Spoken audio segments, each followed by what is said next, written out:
ہے کہ متقین کی دو صفات اللہ پاک نے ان آیات میں بیان فرمائی ہیں۔ پہلی صفت یہ بیان فرمائی کہ وہ اپنے رب سے بن دیکھے ڈرتے ہیں، رب کو دیکھا نہیں اور بغیر دیکھے ان کے دلوں میں خوف خدا ہے۔ اور دوسری صفت یہ بیان فرمائی وَهُم مِّنَ السَّاعَةِ مُشْفِقُونَ، اور وہ قیامت کے قائم ہونے سے اور اللہ پاک کے سامنے جو حاضری ہے اس حاضری سے بھی ڈرتے ہیں۔ یعنی خوف خدا اور فکر آخرت یہ جن لوگوں کے دلوں میں موجود ہے وہی اصل متقین ہے۔ متقین کی ویسے تو مختلف مقامات پر بہت ساری صفات اللہ پاک نے بیان فرمائی ہیں، لیکن یہ دو ایسی بنیادی صفات ہیں کہ جس کو یہ دو چیزیں نصیب ہو جائیں اس کے لیے پورے دین پر چلنا، تمام فرائض اور واجبات کا اہتمام کرنا، تمام گناہوں سے بچنا، یہ ساری چیزیں اس کے لیے خود بخود آسان ہو جاتی ہیں۔ ان میں جو پہلی صفت ہے خوف خدا، اس پر بیان چل رہا ہے۔ اس کے بارے میں نے یہ عرض کیا تھا کہ اللہ کی ذات و صفات، اللہ پاک کا سننا، اللہ پاک کا دیکھنا، اللہ کا جاننا، اللہ کی قدرت، ان ساری چیزوں کا ایک ایسا استحضار ہو بندے کو کہ ہر وقت آدمی کے دل اور دماغ پر یہ کیفیت اور یہ تصور چھایا ہوا ہو کہ اللہ مجھے دیکھ رہا ہے، اللہ میری باتیں سن رہا ہے، اللہ میرے پاس موجود ہے۔ اس کو کہتے ہیں مقام احسان۔ یہ جس بندے کو نصیب ہو جاتا ہے اصل خوف خدا اسی کو نصیب ہوتا ہے۔ ہم سب دعویٰ تو کرتے ہیں اور ہم سب کو الحمدللہ یہ ایمان والی دولت حاصل ہے، لیکن ہمارا لفظی ایمان ہے، جو ایمان کی حقیقت ہے نا وہ ہمیں نصیب نہیں۔ اس مقام احسان کو حاصل کرنے کا کیا طریقہ ہے؟ یہ مضمون شروع ہوا ہے کہ اصل تو اللہ والوں کی بھائی صحبت ہے۔ جس کو اللہ والوں کی صحبت نصیب ہو جاتی ہے اس کو یہ ساری چیزیں، احسان والی کیفیت بھی اور یہ خوف خدا بھی، فکر آخرت بھی، یہ ساری چیزیں نصیب ہو جاتی ہیں۔ لیکن جب تک اس کی نوبت نہیں آتی تو اس کے لیے میں نے عرض کیا تھا کہ فارغ نہ بیٹھے کام شروع کر دیں۔ ان میں تین چیزیں میں نے عرض کرنی تھیں۔ پہلی چیز کل عرض کی تھی کہ کم از کم یہ جو ہم نماز پڑھتے ہیں نا اس کے اندر یہ کیفیت پیدا کرنے کی کیا کریں، کوشش کریں، تو پھر ممکن ہے کہ ہم آگے بڑھ کر کے اپنی پوری زندگی میں یہ کیفیت لا سکیں۔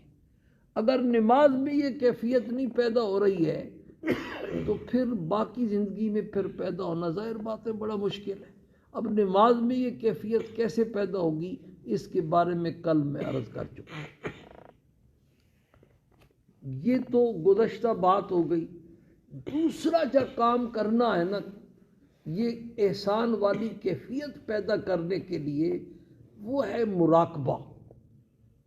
5 چیزوں کا بندہ کیا کرے، مراقبہ کرے۔ مراقبے کا معنی یہ ہوتا ہے کہ گہری سوچ، تنہائی میں بیٹھ کر کے، اور کوئی وقت نہیں تو کم از کم رات کو جب بستر پہ سوتا ہے، لیٹتا ہے سونے کے ارادے سے، تو بہت کم ایسے لوگ ہوتے ہیں شاہ صاحب کی طرح کہ سر رکھتی ان کو خراٹے آنا شروع ہو جائیں۔ 15 منٹ، 20 منٹ، بعض کو آدھا گھنٹہ، میں خود گولی کھاتا ہوں تو نیند آتی ہے، نیند نہیں آتی۔ تو اکثر لوگوں کو جب آدمی لیٹتا ہے تو نیند نہیں آتی ہے۔ تو بھائی اللہ تللے دنیا کے معاملات سوچنے کے بجائے یہ باتیں سوچیں جو سوچنے کی ہیں۔ یہ اس وقت 5 چیزوں کا کیا کرے، مراقبہ کرے۔ ان میں جو سب سے پہلی چیز ہے مراقبے والی وہ تو اللہ پاک کی ذات و صفات کا مراقبہ کرنا ہے کہ اللہ کی ذات موجود ہے، اور صرف موجود نہیں ہے بلکہ دیکھ بھی رہی ہے، سن بھی رہی ہے، جان بھی رہی ہے۔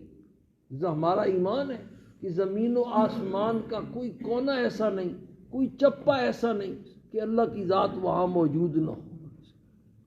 صرف موجود نہیں بلکہ دیکھ بھی رہی ہے اور سن بھی رہی ہے اور جان بھی رہی ہے اور جو کچھ کرنا چاہے کر بھی سکتی ہے۔ موسیٰ علیہ السلام کو جب اللہ پاک فرعون کے پاس بھیج رہے تھے اور ہارون علیہ السلام بھی ان کے ساتھ تھے، تو موسیٰ علیہ السلام نے خطرے کا اظہار کیا کہ وہ تو بڑا ظالم ہے اور میں نے تو ان کا جرم بھی کیا ہوا ہے، وہ قتل کیا ہوا ہے، ایسا نہ ہو کہ ہمارے ساتھ کوئی اور صورت پیش آ جائے۔ تو اللہ پاک نے وہاں عجیب جملہ ارشاد فرمایا۔ اللہ پاک نے ارشاد فرمایا لا تخافا، تم گھبراؤ مت، اننی معکما اسمع و ارا، میں تمہارے ساتھ ہوں گا۔ جب تم فرعون کے پاس جاؤ گے تو تم اکیلے نہیں ہوگے بلکہ میں تمہارے ساتھ ہوں گا۔ اور کیسے ساتھ ہوں گا؟ اسمع و ارا، تمہاری جو اس سے گفتگو اور مکالمہ ہوگا وہ میں سن بھی رہا ہوں گا، و ارا، اور تمہیں دیکھ بھی رہا ہوں۔ تو اس میں گھبرانے کی کیا بات ہے؟ پھر موسیٰ علیہ السلام کا ایسا یقین بنا کہ جب فرعون کی فوجیں ان کے پیچھے لگیں، جب بنی اسرائیل کو لے کے جا رہے تھے تو آگے دریا تھا، پیچھے فرعون کی فوج تھی، درمیان میں پھنس گئے۔ تو موسیٰ علیہ السلام کے جو ساتھی تھے بنی اسرائیل والے وہ گھبرا گئے کہ اب تو ہم پکڑے گئے، انا لمدرکون۔ تو موسیٰ علیہ السلام نے فرمایا کلا ان معی ربی سیہدین، میرا رب میرے ساتھ ہے، وہ کوئی نہ کوئی راستہ نکالے۔ تو بھائی اس چیز کا بندہ کیا کرے؟ مراقبہ کرے۔ ایک دفعہ اللہ نے موسیٰ علیہ السلام کو فرمایا پتھر کی چٹان پر لاٹھی مارو۔ ایک دفعہ لاٹھی ماری تو ایک تہ جو ہے وہ اڑ گئی، دوسری مرتبہ فرمایا پھر مارو، پھر ماری تو دوسری تہ بھی اڑ گئی، تیسری مرتبہ ارشاد فرمایا پھر مارو، پھر ماری تو تیسری تہ بھی اڑی۔ جب تیسری تہ اڑی تو موسیٰ علیہ السلام نے دیکھا کہ اندر سے ایک کیڑا نکلا جس کے منہ میں سبز پتا ہے، اور وہ اللہ کی تسبیح پڑھ رہا ہے، اور موسیٰ علیہ السلام کو وہ تسبیح اللہ پاک سنا رہے ہیں۔ وہ کہہ رہا ہے پاک ہے وہ ذات جس نے جو مجھے یہاں بھی دیکھ رہا ہے اور میرا رزق یہاں بھی مجھے پہنچا رہا ہے اور مجھے بھولا نہیں۔ ایسا ہی ایمان۔ تو اس چیز کا بھائی بندہ کیا کرے؟ مراقبہ کرے۔ پہلے آپ کو ایک واقعہ سنایا تھا، بڑا عجیب واقعہ ہے۔ سلطان محمود غزنوی جو تھا نا، وہ اپنی رعایا کی خبر گیری کے لیے کبھی کبھی رات کو بھیس بدل کر کے شہر کے چکر لگاتا تھا کہ میری رعایا کیا کر رہی ہے اور میرے بارے میں کیا کہہ رہی ہے۔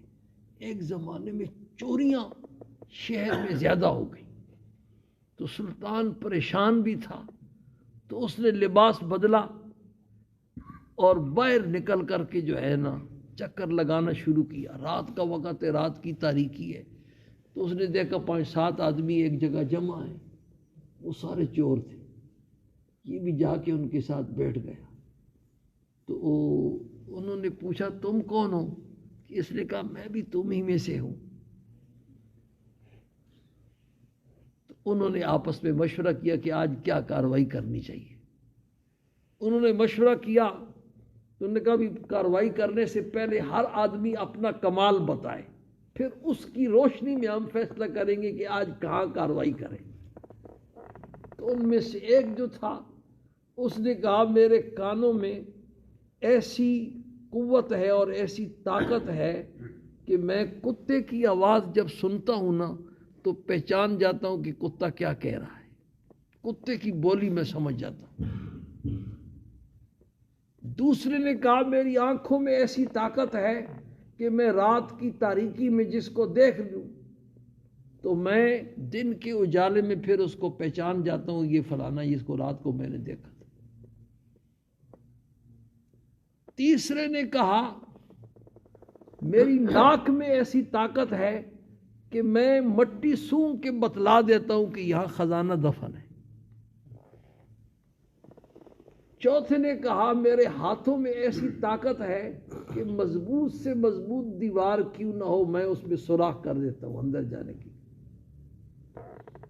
پانچواں جو تھا اس نے کہا میرے بازوؤں میں ایسی قوت ہے کہ جتنی اونچی دیوار کیوں نہ ہو میں اس پر کمند ڈال دیتا ہوں۔ انہوں نے کہا ماشاءاللہ آج تو کارکن سارے جو ہے نا مضبوط ہیں۔ تو یہ جو نووارد تھا بادشاہ، اس سے پوچھا ہاں بھائی تو بھی اپنا کوئی کمال بتا۔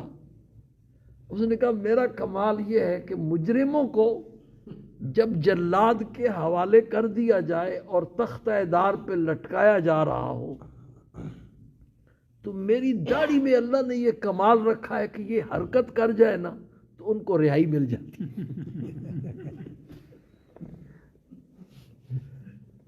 اس نے کہا تو ہم سب کا گرو ہے، اصل کمال تو تیرے اندر ہے، کاروائی کے بعد پکڑے جائیں گے تو تیری داڑھی کام آئے گی۔ تو وہاں سے انہوں نے کہا آج کہاں، پھر اب تو کمال کے بعد اب مشورہ ہو کہ اب کہاں کاروائی کرنی چاہیے۔ لیکن آج تو سارے کارکن بڑے ماشاءاللہ مضبوط ہیں، آج تو پھر بادشاہ کے یہاں ہی کاروائی کرتے ہیں، بادشاہ کے یہاں ڈاکہ ڈالتے ہیں۔ وہاں سے چل پڑے بادشاہ کے محل کی طرف، راستے میں کتا بھونکا تو وہ جو ساتھ تھا نا، جو کتے کی آواز پہچانتا تھا، اس نے کہا بھائی خبردار ہو جاؤ، کتا یہ کہہ رہا ہے کہ بادشاہ تمہارے ساتھ ہے۔ بادشاہ تمہارے ساتھ ہے۔ لیکن ہرس نے ان کی آنکھوں کے اوپر پٹی ڈال دی، پردے ڈال دی، وہ رکے نہیں، اس کی بات پر یقین کیوں نہیں مار رہا بادشاہ یہاں ہمارے ساتھ کہاں ہے، یہ ویسی مار رہا۔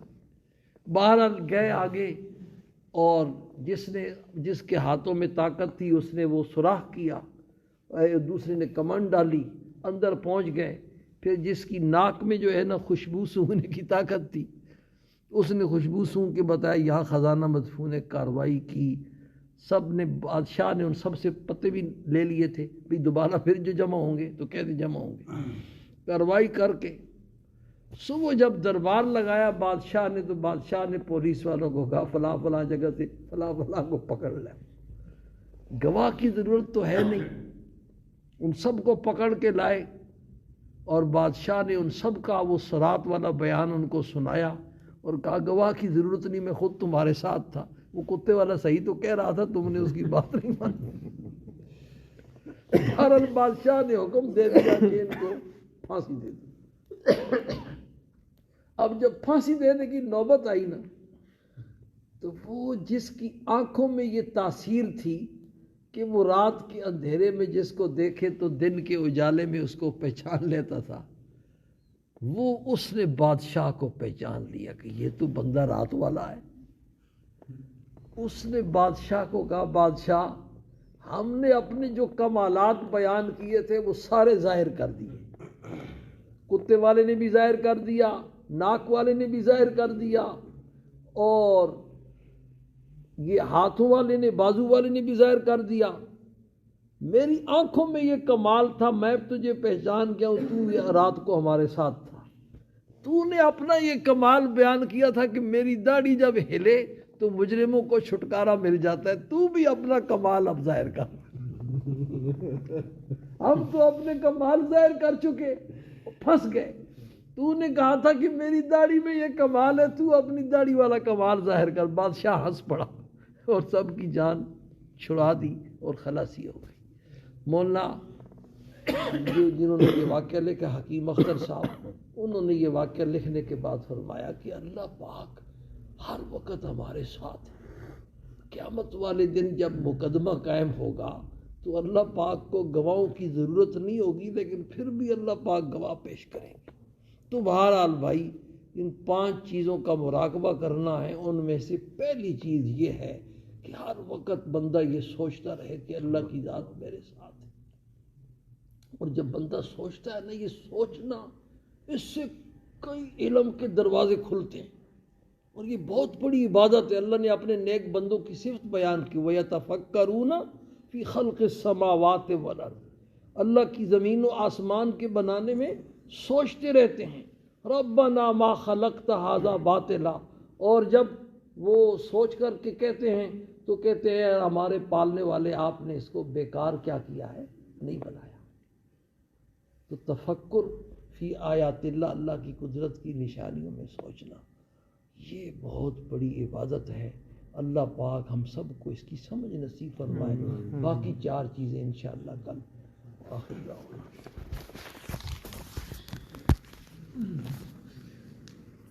دعا الحمدللہ رب العالمین۔